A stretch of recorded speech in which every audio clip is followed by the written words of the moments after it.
ইসলামের ভিত্তি পাঁচটা জিনিসের উপরে নির্ভর করে। বিশ্বনবী মোহাম্মদুর রসুল্লাহ সাল্লাল্লাহু আলাইহি ওয়াসাল্লাম বলেছেন, বুনিয়াল ইসলামু আলা খমসিন। ইসলামের ভিত্তি হচ্ছে পাঁচটা জিনিসের উপরে। এক নম্বর হচ্ছে আশহাদু আল্লাহ ইলাহা ইল্লাল্লাহু ওয়া আন্না মুহাম্মাদান আবদুহু ওয়া রাসূলুহু।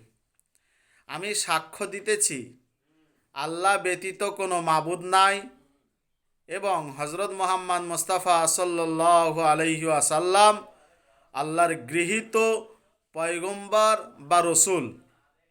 ওয়া ইকামিস সালাতি, নামাজ কায়েম করা, নামাজ আদায় করা, আল্লাহ পাকের যে হুকুম পাঁচ ওয়াক্ত নামাজ, এগুলো কায়েম করতে হবে। ওয়া ইতাইজ জাকাতি, আপনার পয়সা হলে 1/40 জাকাত দিতে হবে মালিকে নেসাবের জন্যে। ওয়াল হাজ্জি, অর্থ হলে আপনার হজে যেতে হবে, হজ ব্রত পালন করতে হবে। আর অসৌমি রমাজান, এবং পবিত্র রমজান মাসে পুরো 30টা রোজা রাখতে হবে।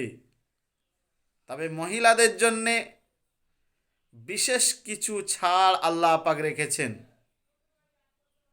এ বিষয়ের উপরে আমাকে আপনাকে বিশেষভাবে খেয়াল রাখতে হবে।